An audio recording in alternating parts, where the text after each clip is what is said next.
नमस्कार दर्शकों, MP social India news में आपका स्वागत है।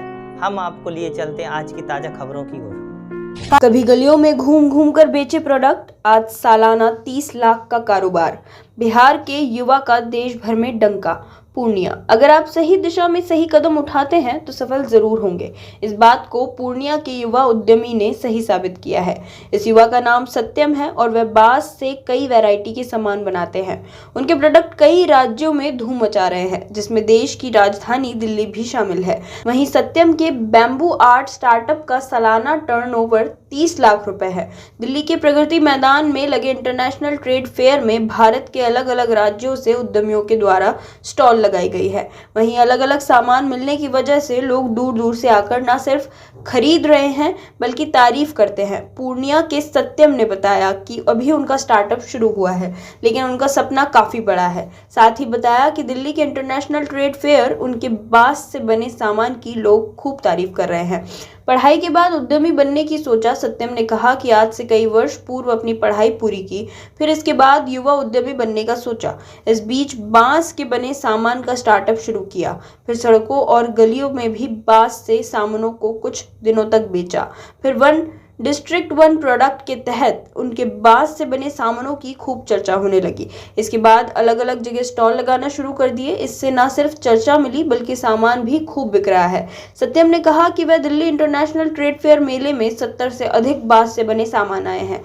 ये फेयर 27 नवंबर तक चलेगा। लोग बांस बने सामान को खूब पसंद कर रहे हैं, खासकर बैम्बू की बोतल खूब पसंद आती है। वहीं कई लोगों को पेन स्टैंड भी खूब पसंद आ रहा है। उन्होंने कहा कि ये मेरी अभी शुरुआत है, लेकिन आने वाले कुछ दिनों में हजारों की संख्या में लोगों को रोजगार देंगे।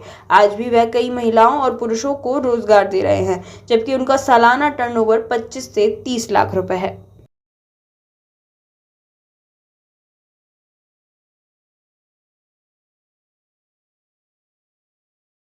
31 दिसंबर के बाद नहीं कर पाएंगे यूपीआई का इस्तेमाल, फंसने से अच्छा तुरंत कर लें ये काम।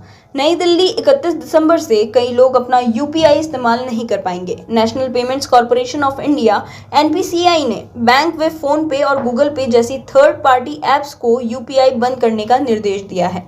हालांकि इसके लिए सबको घबराने की जरूरत नहीं है। ऐसे यूपीआई को बंद करने का निर्देश दिया गया है जिनसे पिछले 1 साल में कोई ट्रांजैक्शन नहीं हुआ है।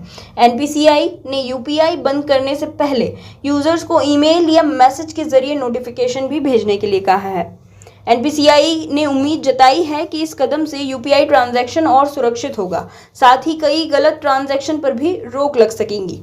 एनपीसीआई के निर्देश के बाद अब सभी ऐप्स और बैंक निष्क्रिय ग्राहकों की यूपीआई आईडी और उससे जुड़े मोबाइल नंबर को वेरीफाई करेंगे। 1 साल से अगर कोई क्रेडिट या फिर डेबिट नहीं हुआ है तो यूपीआई आईडी को बंद कर दिया जाएगा। नए साल से नहीं हो पाएंगे ट्रांजैक्शन। यदि 1 साल से किसी भी तरह का इस आईडी से नहीं हुआ है तो उसे बंद कर दिया जाएगा। नए साल से कस्टमर इन आईडी से ट्रांजैक्शन नहीं कर पाएंगे। खबर है कि एनपीसीआई को गलत ट्रांजैक्शन की कई शिकायतें मिली हैं, जिसे देखते हुए ये कदम उठाया जा रहा है। इसकी एक बड़ी वजह यह है कि कई बार लोग अपना मोबाइल नंबर बदलते हैं और उससे जुड़ी यूपीआई आईडी को बंद नहीं करते हैं। ये नंबर किसी और को मिल जाता है और यूपीआई आईडी वहां एक्टिवेट होती रहती है। ऐसे में उस नंबर पर अगर किसी ने पैसे भेजे तो वह उस इंसान को मिलेंगे जिसके पास अब वह नंबर है। अगर आपने भी 1 साल से कोई यूपीआई ट्रांजैक्शन नहीं किया है तो तुरंत कोई ट्रांजैक्शन कर लें ताकि आपकी यूपीआई आईडी बची रहे। यूपीआई का full form unified payment interface UPI है। ये तुरंत ऑनलाइन पेमेंट का बेजोड़ तरीका है। यूपीआई को बनाने व चलाने वाली एनपीसीआई है। आप भीम, गूगल पे, फोन पे या किसी भी बैंक की ऐप पर यूपीआई आईडी जनरेट करके इसका इस्तेमाल कर सकते हैं। यूपीआई इस्तेमाल करने के लिए कोई एडिशनल चार्ज नहीं देना होता है। आज की तमाम खबरों के लिए बस इतना ही।